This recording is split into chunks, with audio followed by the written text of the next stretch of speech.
রাষ্ট্রপতি পদে বিএনপির মনোনয়ন পেলেন মির্জা ফখরুল। নতুন স্বরাষ্ট্রমন্ত্রী শহীদ উদ্দিন চৌধুরী অ্যানি স্থানীয় সরকার, পল্লী উন্নয়ন ও সমবায় মন্ত্রী সালাউদ্দিন আহমেদ। যুক্তরাষ্ট্রের চ্যাটজিপিটিতে খুনের ছক কষে মা ভাইকে খুন করল ভারতীয় বংশোদ্ভূত কিশোর অর্জুন। স্বাগত জানাচ্ছি আশা হোম কেয়ার প্রাইম নিউজ আয়োজনে। আপনাদের সাথে আছি আমি হাবিবুর রহমান। এতক্ষণ শিরোনাম দেখছিলেন, এবারে বিস্তারিত। ছোটবেলায় আমাকে রেখে মা যখন কাজে যেতেন তখন তার দুশ্চিন্তার শেষ ছিল না, আর এখন আমার সেই অবস্থা। চিন্তা নেই, আপনার পাশে আছে আশা লেক্সা। যুক্তরাষ্ট্রের ম্যাসাচুসেটস অঙ্গরাজ্যে নিজের মা ও ছোট ভাইকে খুন করার অভিযোগে গ্রেপ্তার হয়েছে ভারতীয় বংশোদ্ভূত কিশোর অর্জুন অরবিন্দ। 17 বছর বয়সী অর্জুনের বিরুদ্ধে অভিযোগ, হত্যাকাণ্ডের আগে সে ইন্টারনেট ও চ্যাটজিপিটিতে পরিবারকে খুন করার নানা কল্পনা আর পরিকল্পনা নিয়ে সার্চ করেছিল। বিস্তারিত ডেস্ক রিপোর্টে। বোস্টন থেকে প্রায় 30 মাইল দূরে একটন শহরের নিজ বাড়িতে ঘটে এক লোমহর্ষক ঘটনা। পরিবারের একজনের খবর না পেয়ে পুলিশে ফোন করেন বাবা নিজেই, আর তাতেই বেরিয়ে আসে ভয়ঙ্কর এক সত্য। নিজের মা ও ছোট ভাইকে খুন করেন ভারতীয় বংশোদ্ভূত কিশোর অর্জুন অরবিন্দ।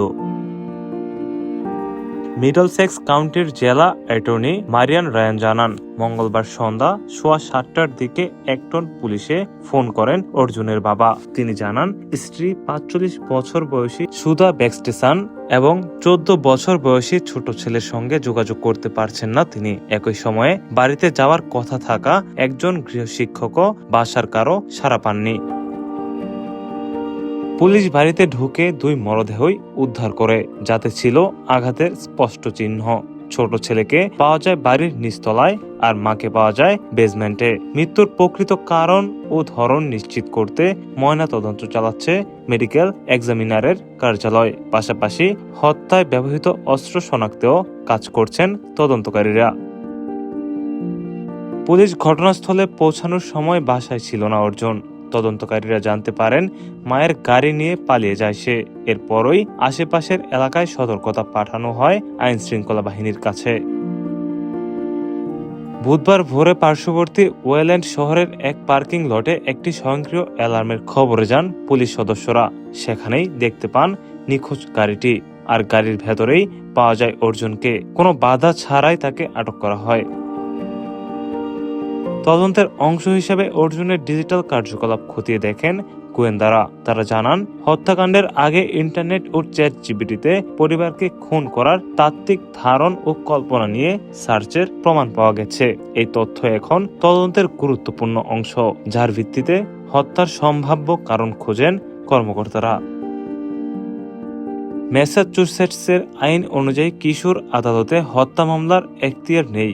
তাই লোয়েল জুভেনাইল কোর্টে হাজির হওয়ার কথা থাকলেও মামলাটি স্থানান্তরিত হচ্ছে কনকর্ড ডিস্ট্রিক্ট কোর্টে। সেখানেই হত্যা ও গুরুতর হামলার অভিযোগে অর্জুনকে আদালতে তোলা হবে। ATV USA news desk. মার্কিন অভিবাসন ও শুল্ক প্রয়োগকারী সংস্থা আইস 1 থেকে 2 কোটি ডলার ব্যয়ে GLOVE নামে স্পর্শেই বৈদ্যুতিক শক দেওয়ার মতো বিতর্কিত গ্লাভস কিনতে যাচ্ছে। প্রযুক্তিটির সমর্থকদের দাবি, এটি কম শক্তিতেই সহিংস বন্দীদের দ্রুত নিয়ন্ত্রণে আনতে সাহায্য করবে। তবে বেসামরিক অধিকার সংগঠনগুলো সতর্কবার্তা ছাড়া তীব্র যন্ত্রণাদায়ক এই ডিভাইসের অপব্যবহার ও সম্ভাব্য মানবাধিকার লঙ্ঘন নিয়ে গভীর উদ্বেগ প্রকাশ করেছে। অভিবাসন গ্রেপ্তারকে কেন্দ্র করে যুক্তরাষ্ট্রে বিতর্ক যেন পিছুই ছাড়ছে না। এবার US immigration and customs enforcement বা আইস কর্মকর্তাদের হাতে উঠতে যাচ্ছে আরও একটি বিতর্কিত অস্ত্র, বৈদ্যুতিক শকিং গ্লাভস। দেখতে অনেকটা সাধারণ টহল গ্লাভসের মতো হলেও এর বোতাম টিপে স্পর্শ করলেই পাওয়া যাবে তীব্র বৈদ্যুতিক শক। হোমল্যান্ড সিকিউরিটি বিভাগের তথ্য অনুযায়ী আগামী মার্চের মধ্যে GLOVE নামের এই কন্ডাকটিভ ডিস্ট্রাকশন ডিভাইসটি কিনতে প্রায় 1 থেকে 2 কোটি ডলার খরচ করতে যাচ্ছে সংস্থাটি। কেন্টাকির লেক্সিংটন ভিত্তিক প্রতিষ্ঠান কমপ্লায়েন্ট টেকনোলজিস তৈরি করছে নতুন এই প্রযুক্তি। নির্মাতা প্রতিষ্ঠানের দাবি, আকস্মিক যন্ত্রণা দিয়ে কাউকে দ্রুত বশে আনতেই এই নকশা। গবেষকদের মতে এর শক অনেকটা মৌমাছির কামড়ের মতো তীব্র, যা শারীরিকভাবে অপেক্ষাকৃত দুর্বল ও বয়স্ক কর্মকর্তাদের অপরাধীদের নিয়ন্ত্রণে বাড়তি সুবিধা দেবে। তবে এই পরিকল্পনার সামনে আসতেই তীব্র সমালোচনা ও উদ্বেগ প্রকাশ করেছে মানবাধিকার সংগঠনগুলো। আমেরিকান সিভিল লিবার্টিজ ইউনিয়ন প্রশ্ন তুলেছে, বেসামরিক অভিবাসন বাস্তবায়নে কেন এমন যন্ত্রণাদায়ক অস্ত্রের প্রয়োজন? হঠাৎ করে কোনো সতর্কবার্তা ছাড়াই কাউকে এভাবে গোপন যন্ত্রণা দেওয়ার ক্ষমতা কর্মকর্তাদের হাতে তুলে দেয়া বিপজ্জনক হতে পারে বলেও সতর্ক করেছেন তারা। এমনকি প্রস্তুতকারী প্রতিষ্ঠান নিজেও স্বীকার করেছে যে শাস্তি হিসেবে শিশুদের ওপর, গর্ভবতী নারী কিংবা প্রতিবন্ধীদের বিরুদ্ধে এই গ্লাভস ব্যবহার করা উচিত নয়। হোয়াইট হাউসের পক্ষ থেকে প্রতিদিন অন্তত 2000 অভিবাসী গ্রেপ্তারের লক্ষ্যমাত্রা নির্ধারণ করে দেওয়ার পর এমনিতেই আইসের উপর চাপ বাড়ছে। যদিও আইস সমর্থকদের দাবি, রাস্তায় নয়, কেবল কারাগারে বা বন্দীদের পরিবহনকালে এই ডিভাইস ব্যবহৃত হবে। তবে একটি বোতামের দূরত্বে থাকা এই ক্ষমতার অপব্যবহার হতে পারে বলে খোদ গবেষকরাও আশঙ্কা প্রকাশ করেছেন। ATV USA news desk. New ইয়র্কে জমকালো আয়োজনে অনুষ্ঠিত হয়ে গেল New York global short film fest 2026-এর প্রথম আসর, যেখানে 38টি দেশ থেকে প্রাপ্ত 282টি চলচ্চিত্রের মধ্যে নির্বাচিত 30টি প্রদর্শিত হয়। নিউ ইয়র্ক ফিল্ম ফাউন্ডেশন ও ডায়াসপোরা USA আয়োজিত এই উৎসবে যুক্তরাষ্ট্রের স্বাধীনতার 250 বছর পূর্তিকে থিম রেখে মোট 12টি বিভাগে সেরা নির্মাতাদের পুরস্কৃত করা হয়। চলচ্চিত্র প্রদর্শনীর পাশাপাশি রেড কার্পেট, সঙ্গীত পরিবেশনা এবং অটিজম সচেতনতামূলক বিশেষ পর্ব আন্তর্জাতিক বৈচিত্র্যময় এই মিলনমেলাকে আরও বর্ণাঢ্য করে তোলে। রাশেদ বাপ্পির report. Is that good? Dia? বিশ্বের বিভিন্ন দেশের চলচ্চিত্র নির্মাতা, শিল্পী ও কলাকুশলীদের অংশগ্রহণে নিউ ইয়র্কে বর্ণাঢ্য আয়োজনে অনুষ্ঠিত হয়ে গেল New York global short film fest 2026-এর প্রথম আসর। গত 8 আগস্ট শনিবার নিউ ইয়র্কের দুটি পৃথক ভেন্যুতে দিনব্যাপী এই আন্তর্জাতিক স্বল্পদৈর্ঘ্য চলচ্চিত্র ও প্রামাণ্যচিত্র উৎসবের আয়োজন করা হয়। অলাভজনক প্রতিষ্ঠান নিউ ইয়র্ক ফিল্ম ফাউন্ডেশন আয়োজিত এবং ডায়াসপোরা US-এর অংশগ্রহণে অনুষ্ঠিত এই আসরে 38টি দেশ থেকে রেকর্ড 282টি চলচ্চিত্র জমা পড়ে।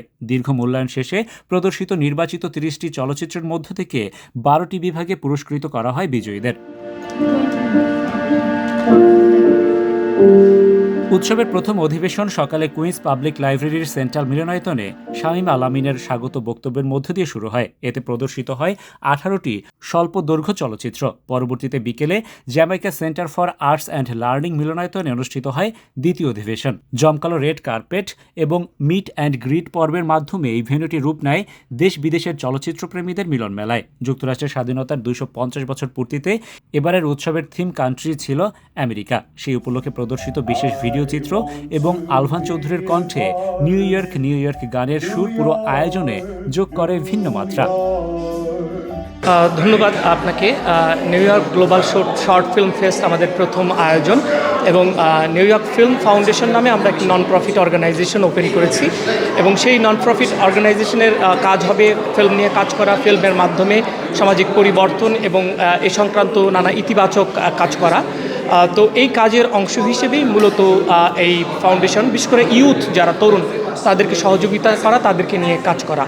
তো তারই অংশ হিসেবে প্রথমবারের মতো আমরা আয়োজন করেছি new York global short film fest এবং এই শর্ট ফিল্ম ফেস্টে আমরা অভূতপূর্ব সাড়া পেয়েছি। 38টি দেশের 282টি ফিল্ম জমা পড়েছে। তার মধ্য থেকে আমরা উল্লেখযোগ্য সংখ্যক ফিল্ম এখানে প্রদর্শন করেছি সারাদিনব্যাপী এবং এখনও করছি এবং আশা করছি যে এই ফিল্ম ফেস্টিভ্যালটির মধ্য দিয়ে আমরা একটা দারুণ ইতিবাচক প্রভাব রাখতে সমর্থ হয়েছি। আমরা এই ফিল্ম ফেস্টিভ্যালে মোট 12টি ক্যাটাগরিতে পুরস্কার দিয়েছি, মূলত 11টি ক্যাটাগরি, তবে একটি স্পেশাল সহ মোট 12টি পুরস্কার দেওয়া হয়েছে এবং এই পুরস্কারগুলো পেয়েছেন বিভিন্ন দেশ থেকে পাঠানো যারা ফিল্ম মেকার, তারা একটা দারুণ একটা সাড়া আমরা পেয়েছি এবং ভবিষ্যৎ পরিকল্পনা প্রতি বছর এই ফিল্ম ফেস্টিভ্যাল অনুষ্ঠিত হবে আমরা আশা করছি এবং ভবিষ্যতে ফিল্ম সংক্রান্ত আরও অনেক কাজ আমাদের এই নিউ ইয়র্ক ফিল্ম ফাউন্ডেশন করবে, যেটি আমি মনে করি সমাজের একটা ইতিবাচক পরিবর্তনে একটা গুরুত্বপূর্ণ ভূমিকা রাখবে। আমরা অনেকগুলো দেশ থেকেই শর্ট ফিল্ম পেয়েছি, ডকুমেন্টারি পেয়েছি, বাংলাদেশ থেকেও পেয়েছি, এবং বাংলাদেশের শর্ট ফিল্ম ডকুমেন্টারিও অনেক ভালো। আমরা আমাদের একটি লিয়াল লেভিনের নেতৃত্বে একটি বিচারক প্যানেল ছিল, সেই বিচারক প্যানেল এই বাছাই করেছে সেরা চলচ্চিত্র। এবারের উৎসবে মার্কি ক্র্যান্ডাল পরিচালিত ব্যানানা ট্রায়াঙ্গেল 6 সেরা স্বল্পদৈর্ঘ্য চলচ্চিত্র এবং সিলভেস্টার পি লুকাসিয়েভিস পরিচালিত back to one return to ground zero সেরা স্বল্পদৈর্ঘ্য প্রামাণ্যচিত্রের স্থান দখল করে। এছাড়া বাংলাদেশ থেকে রাহাদুজ্জামান পরিচালিত মেবি দ্যাটস হোয়াই সেরা সম্পাদনার পুরস্কার লাভ করে। আয়োজকদের প্রত্যাশা, এই প্ল্যাটফর্মটি ভবিষ্যতে বিশ্বজুড়ে নতুন ও প্রতিভাবান নির্মাতাদের কাজের স্বীকৃতি প্রদান এবং সংস্কৃতি বিনিময়ে এক আন্তর্জাতিক সেতু হিসেবে কাজ করবে। Rashed Bappi, ATV USA, New York, যুক্তরাষ্ট্র। Well, ladies and gentlemen. আমেরিকার প্রবাসীদের পরিচিত সংগঠন বাংলাদেশ সোসাইটি ইনকের নির্বাচন আগামী 18 অক্টোবর অনুষ্ঠিত হবে বলে ঘোষণা দিয়েছে নির্বাচন কমিশন। ঘোষিত তফসিল অনুযায়ী আগামী 25 থেকে 30 আগস্ট পর্যন্ত মনোনয়নপত্র বিক্রি ও জমা দেওয়া যাবে এবং চূড়ান্ত প্রার্থী তালিকা প্রকাশ হবে 7 সেপ্টেম্বর। ইতিহাস গড়ে প্রায় 35,000 ভোটারের অংশগ্রহণে এই নির্বাচন পরিচালনায় ইতিমধ্যেই মাঠ চষে বেড়াচ্ছে প্রধান দুটি প্যানেল। রাশেদ বাপ্পির report. Each candidate must notary the affidavit section. যুক্তরাষ্ট্র প্রবাসী বাংলাদেশিদের অন্যতম পরিচিত ও প্রতিনিধিত্বশীল সংগঠন বাংলাদেশ সোসাইটি ইনকের বহুল প্রতীক্ষিত নির্বাচন আগামী 18 অক্টোবর অনুষ্ঠিত হতে যাচ্ছে। স্থানীয় সময় রোববার সন্ধ্যায় নিউ ইয়র্কের উডসাইডে সোসাইটির কার্যালয়ে আয়োজিত এক সংবাদ সম্মেলনে আনুষ্ঠানিকভাবে নির্বাচনের তফসিল ঘোষণা করেন প্রধান নির্বাচন কমিশনার আবু নাসের। সংবাদ সম্মেলনে উপস্থিত থেকে কমিশনের সদস্যরা বিস্তারিত সময়সূচি ও নির্বাচনী প্রক্রিয়া গণমাধ্যমের সামনে তুলে ধরেন। ঘোষিত তফসিল অনুযায়ী নির্বাচনকে কেন্দ্র করে আগামী 25 আগস্ট থেকে মনোনয়নপত্র বিক্রি শুরু হয়ে চলবে 30 আগস্ট পর্যন্ত। এরপর মনোনয়নপত্র জমা, বাছাই, প্রার্থিতা প্রত্যাহার এবং আপিল নিষ্পত্তি শেষে আগামী 7 সেপ্টেম্বর চূড়ান্ত প্রার্থী তালিকা প্রকাশ করা হবে। নির্বাচন কমিশন সূত্রে জানানো হয়, এবারে নির্বাচনে প্রায় 35,000 ভোটার সরাসরি ভোটদানের সুযোগ পাবেন, যা বাংলাদেশ সোসাইটির ইতিহাসে অন্যতম বৃহৎ ভোটার তালিকা। স্বচ্ছতা বজায় রাখতে এবার ভোটারদের বায়োমেট্রিক আইডি বা ড্রাইভিং লাইসেন্সের উপর ভিত্তি করে ভোটাধিকার নিশ্চিত করা হবে। নির্বাচন কমিশনের আমাদের আপনাদের কাছে একটি আরোপ, যেন আমরা এই সর্ববৃহৎ ইতিহাসের সর্বোচ্চ ভোটের নির্বাচনটা যেন এটা আনন্দ মনোগণ পরিবেশে আপনাদের সহযোগিতায় আমরা যেন সেটা পরিচালিত করতে পারি, সেই সহযোগিতা চাই আজকে আমাদের যাত্রা আপনাদের মাধ্যমে শুরু। এই বলেই আমি আপনাদেরকে আজ যথাসময়ে উপস্থিত হওয়ার জন্য আমরা ইলেকশন কমিশনের পক্ষ থেকে আপনাদেরকে ধন্যবাদ জানাচ্ছি।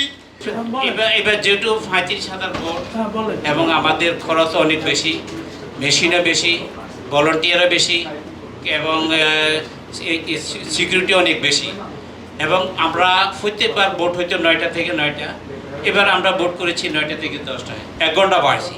1 ঘন্টা বাড়াবেন মানে 1 ঘন্টা নয়, যদি 70টা মেশিন থাকে তাহলে 70 ঘন্টা বেড়ে গেল। সেই কারণে আমাদের খরচ অনেক বেশি। গতবার প্রেসিডেন্ট ছিল $5,500, এবার আমরা প্রেসিডেন্ট করছি $6,000। তারপরে vice president, senior vice president আমরা করছি $5,000 এবং ভাইস প্রেসিডেন্ট করছি আমরা $4,500।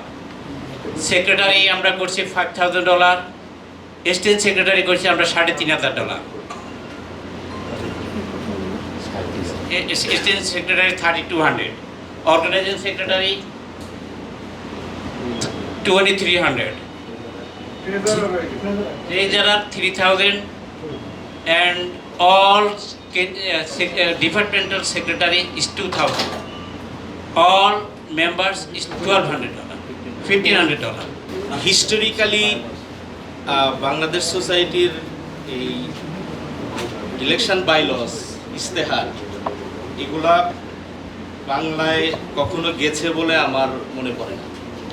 নাম্বার গেছে আপনারা বলতে পারেন, অবশ্যই আমি সেকেন্ড টাইম নির্বাচন কমিশনারের দায়িত্ব পালন করছি। এখন সেটাও বলতে পারেন। এখন বিষয়টা হচ্ছে যে বাংলা দেয়া যাবে না এমন কোনো কথা নেই। প্রয়োজন দেখা দিলে অবশ্যই বাংলা দিব। আজকে আপনাদেরকে আমরা আমন্ত্রণ জানিয়েছি বিষয়গুলো অবগত করার জন্য। আপনারা শুনেছেন, আপনারা জেনেছেন, আপনারা আপনাদের মতো করে আশা করি আপনাদের নিউজটা তৈরি করবেন। এখানে একটা প্রশ্ন থেকে যায়, আপনার কথা বড় একটা প্রশ্ন থেকে যায়। আপনি যে বললেন যে ইংরেজি, আপনাদের কি এই ইলেকশন কমিশনে ইলেকশনে প্রতিনিধিত্ব করার জন্য কোনো ন্যূনতম শিক্ষাগত যোগ্যতা আছে? বাংলাদেশ সোসাইটির গঠনতন্ত্রে এরকম কোনো কিছু উল্লেখ নেই। যদি নাই থাকে তাহলে একজন লোককে আপনাদের এটা বুঝতে হলে তো ইংরেজি শিক্ষিত হইতে হবে।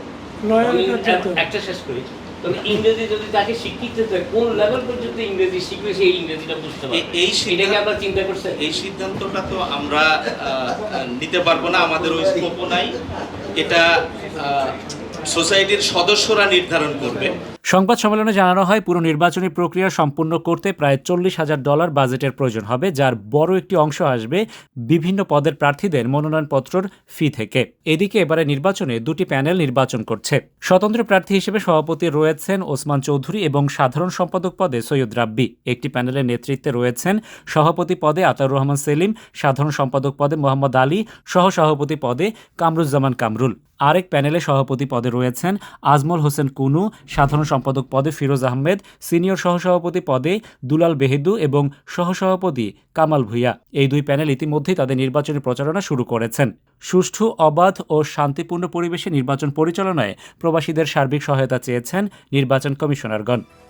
Rashed Bappi, ATV USA, New York, যুক্তরাষ্ট্র। এবার ছোট্ট একটা বিরতি নিচ্ছি, ফিরে এসে থাকছে। এনআইডির জন্ম তারিখ সংশোধন এখন মাঠ পর্যায়েই, নতুন পরিপত্র জারি।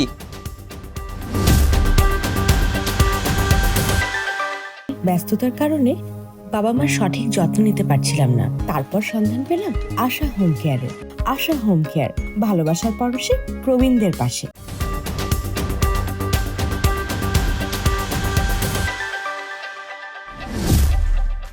স্বাগত আবারও আশা হোম কেয়ার প্রাইম নিউজ আয়োজনে। ক্যামেরার ঝলকানি, সামরিক স্যালুট আর বরাবরের মতোই চেনা ভঙ্গিতে হাত নেড়ে এয়ারফোর্স ওয়ানে উঠলেন মার্কিন প্রেসিডেন্ট ডোনাল্ড ট্রাম্প। তুরস্কের ন্যাটো শীর্ষ সম্মেলন শেষে দেশে ফেরার সেই মুহূর্তটি সারা বিশ্বের নজর কাড়লেও দৃশ্যপটের আড়ালে তখন চলছিল এক রুদ্ধশ্বাস ও নাটকীয় সামরিক পরিকল্পনা। প্রেসিডেন্টের জন্য অপেক্ষমান বিমানটিতে ট্রাম্প উঠেছিলেন ঠিকই, কিন্তু কয়েক মিনিটের ব্যবধানে সবাইকে ধোঁকা দিয়ে একটি ক্যাটারিং কন্টেইনারে লুকিয়ে নেমে যান তিনি। গোয়েন্দা তথ্যে ইরানের সম্ভাব্য ক্ষেপণাস্ত্র হামলার বিশ্বাসযোগ্য হুমকির মুখে মার্কিন কমান্ডার ইন চিফকে নিরাপদে ফিরিয়ে আনতে এই নজিরবিহীন কৌশল অবলম্বন করে পেন্টাগন ও গোয়েন্দা সংস্থা। তবে প্রেসিডেন্ট নিরাপদ হলেও ওই ফ্লাইটে থাকা শত শত সাংবাদিক ও প্রশাসনিক কর্মকর্তাদের জীবনের ঝুঁকি নিয়ে এখন শুরু হয়েছে তীব্র বিতর্ক। বিস্তারিত জানব সাইম শুভর প্রতিবেদনে। মার্কিন সংবাদ মাধ্যমগুলোর তথ্য অনুযায়ী তুরস্কে ট্রাম্পের সফরের শেষ দিনে মার্কিন গোয়েন্দারা জানতে পারেন ন্যাটো সম্মেলনের আশেপাশে কাঁধে রেখে নিক্ষেপযোগ্য বিমান বিধ্বংসী ক্ষেপণাস্ত্র সহ সন্দেহভাজন এক ব্যক্তিকে দেখা গেছে এবং ট্রাম্পের অবস্থান সম্পর্কে শত্রুপক্ষের কাছে নিখুঁত তথ্য রয়েছে। পরিস্থিতির গুরুত্ব বুঝে জয়েন্ট চিফ অফ স্টাফের চেয়ারম্যান জেনারেল ড্যান কেইনের নেতৃত্বে দ্রুত একটি কৌশল আনা হয়। বিশ্বকে দেখানো হয় ট্রাম্প পুরনো ঐতিহ্যবাহী নীল সাদা বোয়িং 747 বিমানে উঠেছেন। বিমানে ওঠার পর ট্রাম্পকে রানওয়ের বিপরীত দিকে থাকা একটি ক্যাটারিং ট্রাকে গোপনে সরিয়ে নেওয়া হয়। সেখান থেকে তাকে সামরিক সংস্করণ বোয়িং 757C-32A বিমানে তুলে যুক্তরাজ্যে পাঠানো হয়। এদিকে ট্রাম্পকে ছাড়া মূল এয়ারফোর্স ওয়ান বিমানটি পররাষ্ট্রমন্ত্রী মার্কো রুবিও, অর্থমন্ত্রী স্কট বেসেন্ট সহ বহু হোয়াইট হাউস কর্মকর্তা ও সাংবাদিকদের নিয়ে ওয়াশিংটনের উদ্দেশ্যে রওনা করে। ইংল্যান্ডের মিলডেন হল সামরিক ঘাঁটিতে পৌঁছানোর পর ট্রাম্পকে অত্যন্ত গোপনীয়তার সঙ্গে ফের পুরনো বিমানে আনা হয় এবং তিনি স্বাভাবিকভাবেই নেমে আসেন যেন কিছুই ঘটেনি। ঘটনাটি প্রকাশ্যে আসার পর দেশে ফিরে সাংবাদিকদের প্রশ্নের জবাবে ডোনাল্ড ট্রাম্প বলেন, এটি আমার ব্যক্তিগত কোনো সিদ্ধান্ত ছিল না। গোয়েন্দা সংস্থা ও সামরিক বাহিনী যে পরামর্শ দিয়েছে আমি শুধু তা মেনে চলেছি। নিরাপত্তার খাতিরেই তারা আমাকে অন্য একটি ফ্লাইটে সরিয়ে নেয়। প্রেসিডেন্টকে সুরক্ষিত রাখা রাষ্ট্রীয় সর্বোচ্চ অগ্রাধিকার হলেও বিমানে থাকা অন্য নিরীহ মানুষের জীবনকে যেভাবে টোপ বা নজর ঘোরানোর মাধ্যম হিসেবে ব্যবহার করা হয়েছে তা নিয়ে প্রশ্ন তুলেছে নিরাপত্তা ও নীতি বিশ্লেষকরা। আন্তর্জাতিক নিরাপত্তা বিশ্লেষকদের মতে গোয়েন্দা সংস্থা যদি মনে করে একটি বিমানে ক্ষেপণাস্ত্র হামলার আশঙ্কা রয়েছে, তবে সেই বিমানে অন্য শীর্ষ কর্মকর্তা ও সাংবাদিকদের ওঠানোর বড় ধরনের মানবিক ও নৈতিক প্রশ্নের জন্ম দেয়। রাষ্ট্রপ্রধানের জীবনের মূল্য যেমন অপরিসীম, তেমনি তথ্য সংগ্রহের দায়িত্বে থাকা সাংবাদিক কিংবা সাধারণ ক্রুদের জীবনও ফেলা নয়। আঙ্কারার রানওয়ে থেকে ওয়াশিংটন পর্যন্ত ছড়িয়ে থাকা এই নাটকীয় ঘটনা কেবল একটি সফল সামরিক প্রতারণার গল্প নয়, বরং জাতীয় নিরাপত্তা বনাম নাগরিক জীবনের সুরক্ষার চিরায়ত দ্বন্দ্বকে আবারও সামনে এনে দাঁড় করানো। সাইম শুভ, ATV USA, নিউ ইয়র্ক। গভীর শ্রদ্ধা, মিলাদ মাহফিল ও তাবারক বিতরণের মধ্য দিয়ে নিউ ইয়র্কে পালিত হয়েছে বিশিষ্ট শিক্ষানুরাগী ও সমাজসেবক প্রয়াত শামসুর রহমান মিয়ার ১৬তম মৃত্যুবার্ষিকী। বুধবার ১২ই আগস্ট ২০২৬ নিউ ইয়র্কের জামাইকা অ্যাভিনিউতে অবস্থিত আশা রেস্টুরেন্ট ও পার্টি সেন্টারে বাদ আসর এই স্মরণ সভা ও দোয়া মাহফিলের আয়োজন করা হয়। নিউ ইয়র্কের স্বনামধন্য প্রতিষ্ঠান আশা গ্রুপ অব কোম্পানিজের প্রেসিডেন্ট ও সিইও আকাশ রহমান তার বাবার স্মরণে এ অনুষ্ঠানের আয়োজন করেন। অনুষ্ঠানের শুরুতেই মরহুমের আত্মার মাগফিরাত কামনা করে পবিত্র কোরআন তেলাওয়াত ও বিশেষ দোয়া পরিচালনা করেন জামাইকা মুসলিম সেন্টারের খতিব মাওলানা মির্জা আবু জাফর বেগ। মুনাজাতে মরহুমের সমাজসেবামূলক কর্মকাণ্ড স্মরণ করে তার পরলৌকিক শান্তির জন্য মহান আল্লাহর দরবারে প্রার্থনা করা হয়। বিস্তারিত জানব সাইম শুভর প্রতিবেদনে।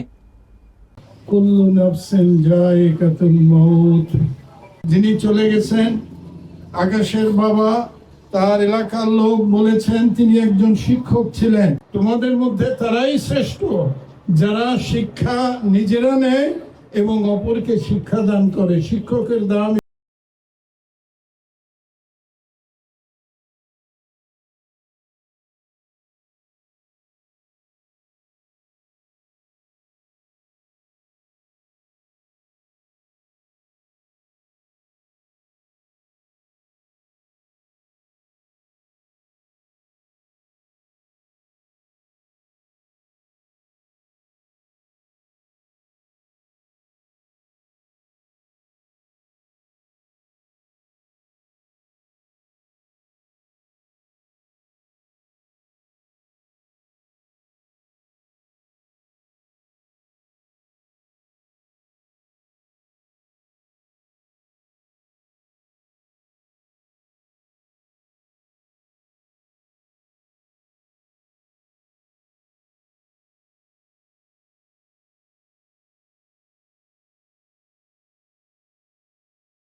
এই ওসিলায় তার কবরটাকে আল্লাহ তুমি মোনাওয়ার করে দাও, জান্নাতের টুকরা করে দাও ইয়া আল্লাহ। আল্লাহ দোয়াগুলোকে তুমি কবুল করে নাও ইয়া আল্লাহ। আল্লাহ মেহেরবানি করে আমাদের সকলের মা বাবাকে তুমি মাফ করে দাও আল্লাহ। সবাই পড়ি রব্বির হামহুমা কামা রাব্বায়ানি সাগীরা। আল্লাহ এই আকাশ রহমানকে আল্লাহ তুমি কবুল করে নাও আল্লাহ। তার সাথে যারা কাজ করে তাদেরকে কবুল করে নাও। আজকে আমাকে বলতেছিল হুজুর ১০০-র উপরে লোক আমার সাথে কাজ করে। আল্লাহ তুমি এই যে কাজ সমাজের খেদমত আল্লাহ এইটা কবুল করে তার আব্বাকে তুমি জান্নাতি করে দাও ইয়া আল্লাহ। অনুষ্ঠানের শুরুতে কোরআন তেলাওয়াত করা হয় এবং পরে মরহুমের জীবনের নানাবিধ সমাজসেবামূলক অবদান স্মরণ করে বিশেষ মুনাজাত অনুষ্ঠিত হয়। পুরো আয়োজনটি অত্যন্ত সাবলীল ও পেশাদারিত্বের সাথে সঞ্চালনা করেন প্রবাসের পরিচিত মুখ এবং সাপ্তাহিক সাদাকালো পত্রিকার সম্পাদক মোহাম্মদ কাশেম। বাবার স্মৃতিচারণ করতে গিয়ে আবেগাপ্লুত হয়ে পড়েন আশা গ্রুপের কর্ণধার আকাশ রহমান। বিসমিল্লাহির রহমানির রহিম।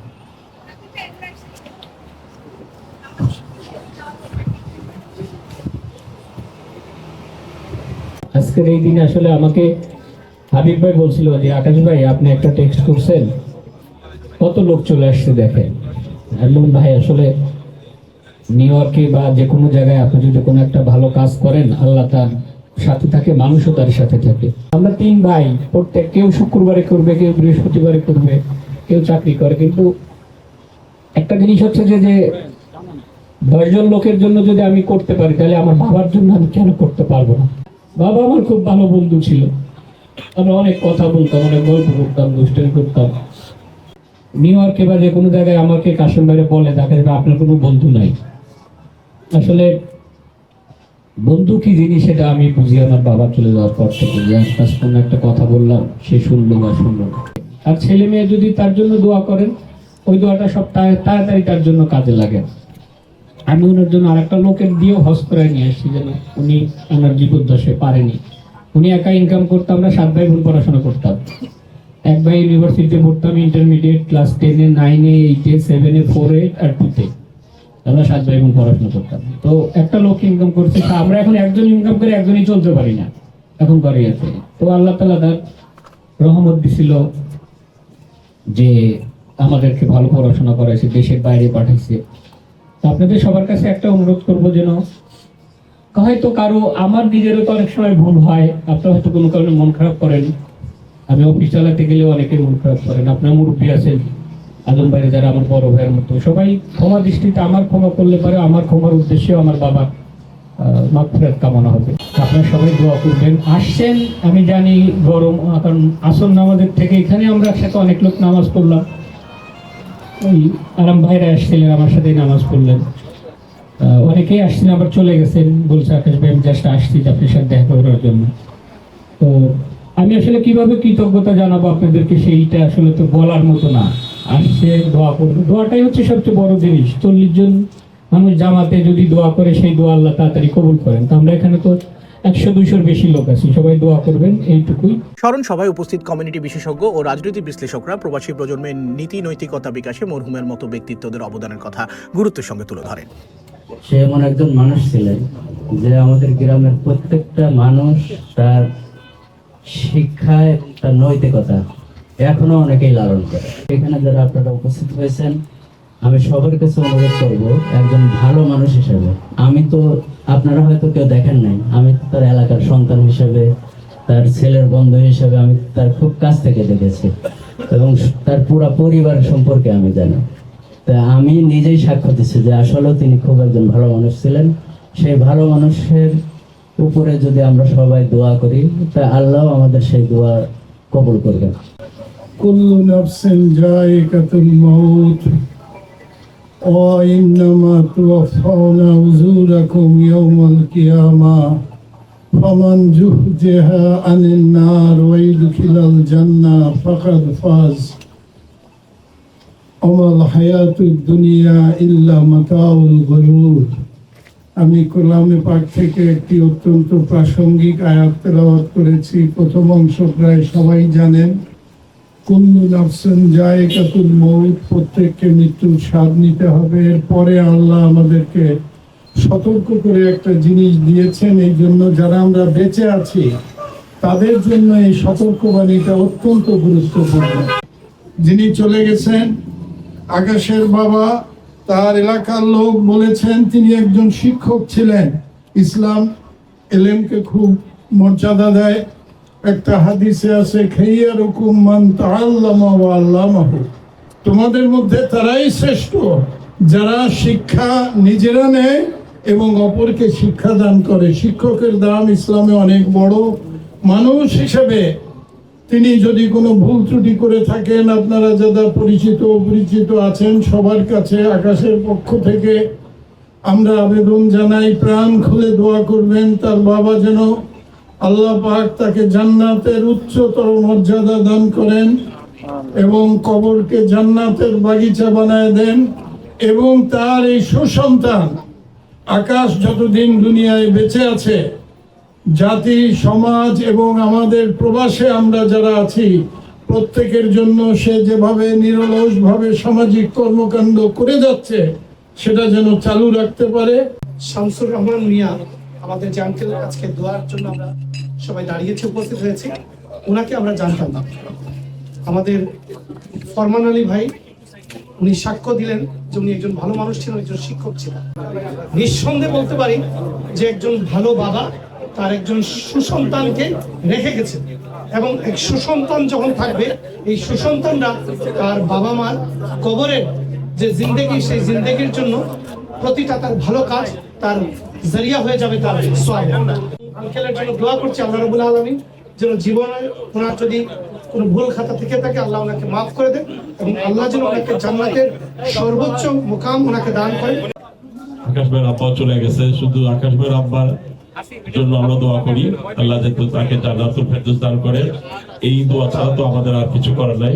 সবাই তার জন্য দোয়া করি, ইনশাআল্লাহ আল্লাহ তাকে জান্নাতুল ফেরদৌস দান করে। আমিন।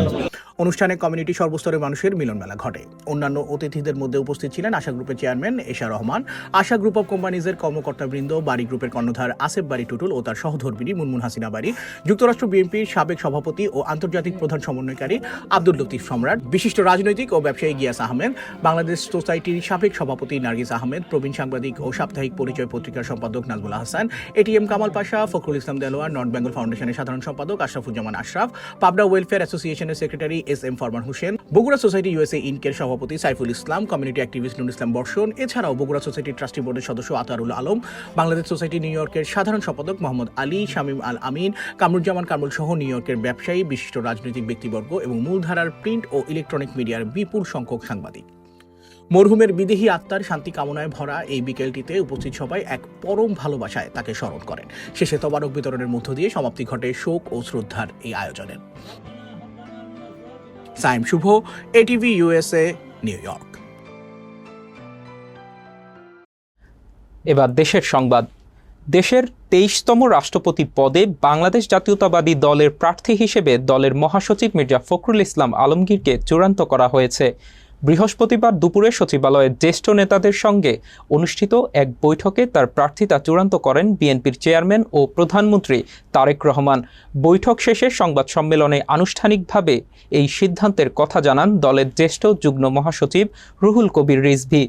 মনোনয়ন ঘোষণার পরপরই মির্জা ফখরুলের পক্ষে নির্বাচন কমিশনে মনোনয়নপত্র জমা দেওয়া হয়। এর সঙ্গেই দলের নিয়ম ও ঐতিহ্য রক্ষা করে বিএনপির মহাসচিব পদ থেকে আনুষ্ঠানিকভাবে পদত্যাগ করেছেন তিনি।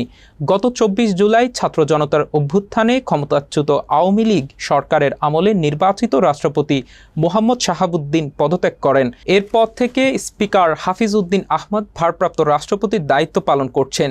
সাংবিধানিক বিধান অনুযায়ী পদ শূন্য হওয়ার 90 দিনের মধ্যে নতুন রাষ্ট্রপ্রধান নির্বাচনের বাধ্যবাধকতা রয়েছে।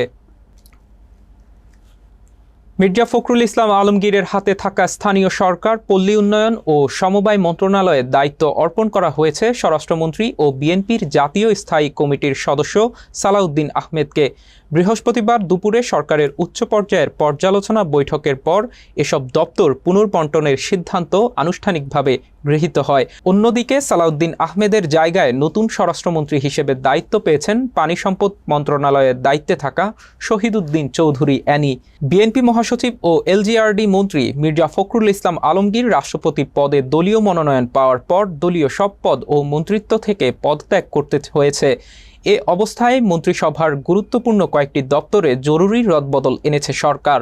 প্রশাসনিক ও রাজনৈতিক গতিশীলতা বজায় রাখতে এবং প্রাতিষ্ঠানিক কার্যক্রম নিরবিচ্ছিন্ন রাখার স্বার্থে এ সিদ্ধান্ত নেওয়া হয়েছে বলে জানা গেছে।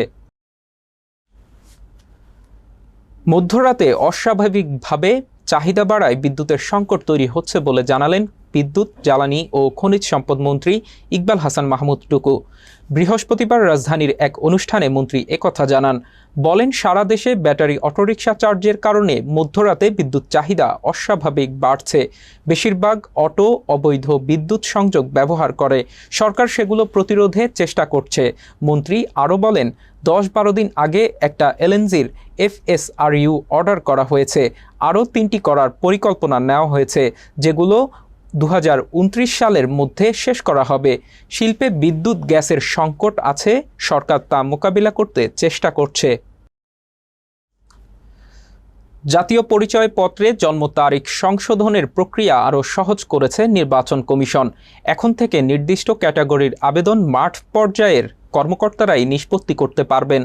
জাতীয় পরিচয়পত্রের জন্ম তারিখ সংশোধনের আবেদন নিষ্পত্তিতে গতি আনতে নতুন পরিপত্র জারি করেছে নির্বাচন কমিশন। বৃহস্পতিবার এনআইডি অনুবিভাগের পরিচালক মোহাম্মদ সাইফুল ইসলাম স্বাক্ষরিত এই পরিপত্রে বলা হয়েছে, অনলাইনে যাচাইযোগ্য জেএসসি, মাধ্যমিক ও সমমানের শিক্ষা সনদের ভিত্তিতে জন্ম তারিখ সংশোধনে আবেদন এখন থেকে মাঠ পর্যায়ে নিষ্পত্তি করা যাবে। এই ক্ষমতা পাচ্ছেন উপজেলা বা থানা নির্বাচন অফিসার, সিনিয়র জেলা বা জেলা নির্বাচন অফিসার এবং এনআইডি উইংয়ের সহকারী পরিচালক, উপপরিচালক ও ও পরিচালকরা।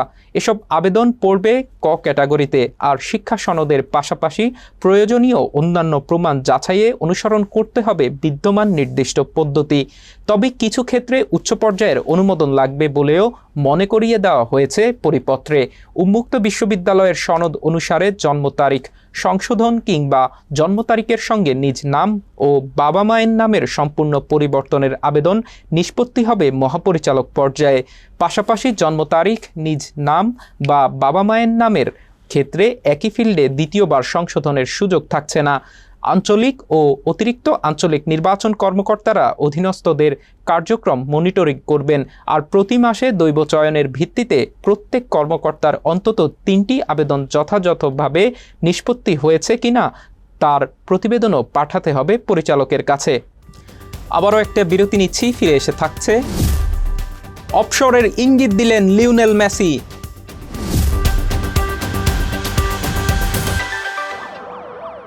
আমি যদি মিথ্যে বলতাম তাহলে আমার ছেলেটা কি শিখত? বাবা, সব সময় সাদাকে সাদা এবং কালোকে কালো বলি। সাপ্তাহিক সাদা কালো, আমরা সাদাকে সাদা, কালোকে কালো বলি।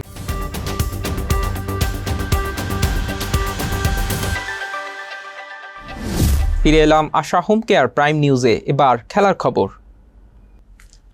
বিশ্বকাপের ফাইনালে স্পেনের কাছে হারের পর এবার আন্তর্জাতিক ফুটবল থেকে অবসরের ইঙ্গিত দিলেন আর্জেন্টাইন মহাতারকা লিওনেল মেসি। এরই মধ্যে বাবাকে হারানোর শোকেও ভেঙে পড়েছেন 8বারের ব্যালন ডি'র জয়ী এই তারকা। সামাজিক যোগাযোগ মাধ্যমে বাবাকে স্মরণ করে দেওয়া এক আবেগঘন বার্তায় 39 বছর বয়সী মেসি তার খেলা নিয়ে সংশয় প্রকাশ করেন। বিশ্বকাপের ফাইনালে নিউ জার্সিতে স্পেনের কাছে 1-0 গোলে হারের পর নিজের শারীরিক সীমাবদ্ধতার কথাও জানিয়েছেন মেসি। মেসির ক্যারিয়ারে হোর্হে মেসির ভূমিকা ছিল অত্যন্ত গুরুত্বপূর্ণ। রোববার রোজারিওর পাশের শহর পেরেজে পরিবারের ঘনিষ্ঠ সদস্য ও আর্জেন্টিনা দলের সতীর্থদের উপস্থিতিতে বাবাকে শেষ বিদায় জানান মেসি। এরপর মঙ্গলবার রাতে যুক্তরাষ্ট্রে ফেরেন তিনি। বিশ্বকাপ চলাকালে হোর্হে মেসির অনুপস্থিতি নিয়ে নানা আলোচনা হয়েছিল। পরে পরিবারের পক্ষ থেকে সংবাদ মাধ্যমের প্রতি মানবিকতা দেখানোর অনুরোধ জানানো হয়। আলজেরিয়ার বিপক্ষে গ্রুপ ম্যাচে গোল করার পর কান্নায় ভেঙে পড়েছিলেন মেসি। তখনও জানিয়েছিলেন মাঠের বাইরের একটি পরিস্থিতি নিয়ে তিনি মানসিকভাবে কঠিন সময় পার করছেন। শেষ করার আগে থাকছে বিনোদনের খবর। বরবাদের বিশাল সাফল্যের পর শাকিব খান ও নির্মাতা মেহেদী হাসান হৃদয়ের নতুন সিনেমা নিয়ে দর্শকদের আগ্রহের শেষ নেই। এই সিনেমার নায়িকা কে হচ্ছেন তা নিয়ে চলছিল জোর গুঞ্জন। তবে শেষ পর্যন্ত জানা গেল কে হচ্ছেন শাকিব খানের নতুন সিনেমার নায়িকা। বিস্তারিত বিনোদন ডেস্ক রিপোর্টে। বরবাদের পর আবারও নতুন সিনেমা নিয়ে আসছেন শাকিব খান ও নির্মাতা মেহেদী হাসান হৃদয়। এই সিনেমায় শাকিব খানের বিপরীতে নায়িকা হিসেবে সামাজিক যোগাযোগ মাধ্যমে সাবিলা নূরের নাম ঘুরপাক খেলেও সংশ্লিষ্ট সূত্র জানিয়েছে সেই খবরের কোনো ভিত্তি নেই। শেষ পর্যন্ত শাকিব খানের নতুন সিনেমার নায়িকা হচ্ছেন ইদিকা পল। সংশ্লিষ্ট একাধিক সূত্রে বরাতে জানা গেছে শাকিব খান ও মেহেদী হাসান হৃদয়ের নতুন সিনেমার নাম নিঃস্ব। শুরুতে হায়না নামটিও আলোচনায় ছিল, তবে শেষমেশ নিঃস্ব নামেই তৈরি হচ্ছে ছবিটি। সপ্তাহখানেকের মধ্যে একটি টিজারের মাধ্যমে আনুষ্ঠানিকভাবে নাম ঘোষণা করা হবে। আগামী বছরের ঈদ উল ফিতরকে সামনে রেখে চলছে সিনেমাটির প্রস্তুতি। বরবাদের ধারাবাহিকতায় নতুন এই ছবিও হতে যাচ্ছে অ্যাকশনধর্মী। তবে গল্প ও চরিত্র নিয়ে এখনোই মুখ খুলছেন না নির্মাতারা। তার ভাষ্য, চিত্রনাট্য পুরোপুরি চূড়ান্ত হওয়ার পরেই বিস্তারিত জানানো হবে। নায়িকা প্রসঙ্গে সম্প্রতি পরিচালক মেহেদী হাসান হৃদয় বলেছিলেন, নায়িকা এখনো ঠিক হয়নি, শিগগিরই জানানো হবে। তবে তার এই বক্তব্যের মধ্যেই সংশ্লিষ্ট সূত্র নিশ্চিত করে নিঃস্বতে শাকিব খানের বিপরীতে থাকছেন ইদিকা পল। এখন শুধু আনুষ্ঠানিক ঘোষণার অপেক্ষা। সবকিছু ঠিক থাকলে আগামী অক্টোবরের শেষ সপ্তাহে শাকিব খান ও ইদিকা পলকে নিয়ে শুটিং শুরু করবেন মেহেদী হাসান। এরই মধ্যে প্রযোজনা প্রতিষ্ঠান রিয়েল এনার্জি প্রোডাকশন চালাচ্ছে শুটিংয়ের সব প্রস্তুতি। শাকিব খানের সঙ্গে প্রিয়তমা সিনেমায় অভিনয়ের মাধ্যমে দুই বাংলার দর্শকের কাছে পরিচিত হন ইদিকা পল। এরপর বরবাদে ফের শাকিবের সঙ্গে জুটি বাঁধেন তিনি, যে সিনেমাটি বক্স অফিসে 75 কোটি টাকারও বেশি ব্যবসা করে রেকর্ড করেছিল বলে দাবি নির্মাতাদের। নিঃস্বতে চুক্তিবদ্ধ হলে এটি হবে শাকিব ইদিকা জুটির তৃতীয় cinema. ATV USA entertainment desk. Sari নিয়ে প্রতারণা ও বিশ্বাসভঙ্গের অভিযোগে দায়ের করা মামলায় আদালতে আত্মসমর্পণ করে জামিন পেয়েছেন তানজিন তিশা বৃহস্পতিবার ঢাকার মেট্রোপলিটন ম্যাজিস্ট্রেট মোহাম্মদ জুয়েল রানার আদালতে হাজির হয়ে জামিনের আবেদন করেন তানজিন তিশা। শুনানি শেষে আদালত তার জামিন মঞ্জুর করেন বলে জানান তার আইনজীবী নিহার হোসেন ফারুক। আদালত চত্বরে সাংবাদিকদের তিশা বলেন, ২৭,০০০ টাকার একটি শাড়ির জন্য তাকে আদালতে আসতে হচ্ছে, যা তার ১৫ বছরের ক্যারিয়ারে কাম্য নয়। তিনি ন্যায় বিচার প্রত্যাশা করেন বলেও জানান। অভিযোগকারী নারীর বিরুদ্ধে স্বামীর ক্ষমতার প্রভাব খাটিয়ে হুমকি দেওয়ার অভিযোগও তোলেন তিনি। জানান শিগগির এসব বিষয় প্রকাশ করবেন।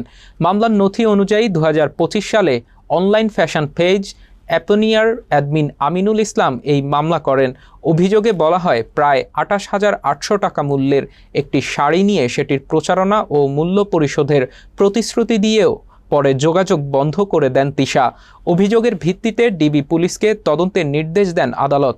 তদন্তে অভিযোগের প্রাথমিক সত্যতা মেলার পর গত ১২ জুলাই তিশাকে আদালতে হাজির হতে সমন জারি করা হয়, যার ধারাবাহিকতায় বৃহস্পতিবার তিনি আদালতে আত্মসমর্পণ করেন। আশা হোম কেয়ার প্রাইম নিউজ শেষ করার আগে শিরোনামগুলো আরও একবার। রাষ্ট্রপতি পদে বিএনপির মনোনয়ন পেলেন মির্জা ফখরুল। নতুন স্বরাষ্ট্রমন্ত্রী শহীদ উদ্দিন চৌধুরী অ্যানি স্থানীয় সরকার, পল্লী উন্নয়ন ও সমবায় মন্ত্রী সালাউদ্দিন আহমেদ। যুক্তরাষ্ট্রের চ্যাটজিপিটিতে খুনের ছক কষে মা ভাইকে খুন করল ভারতীয় বংশোদ্ভূত কিশোর অর্জুন। এতক্ষণ আশা হোম কেয়ার প্রাইম নিউজ আয়োজনে আমাদের সাথে থাকার জন্য ধন্যবাদ। এটিভি ইউএসএ দেখতে ডাউনলোড করুন অ্যাপ, চোখ রাখুন এটিভি ইউএসএর ফেসবুক পেজ ও ইউটিউব চ্যানেলে। থাকুন এটিভি ইউএসএর সাথে, থাকুন সংবাদে, সংস্কৃতিতে, বিশ্বজুড়ে বাঙালিয়ানায়।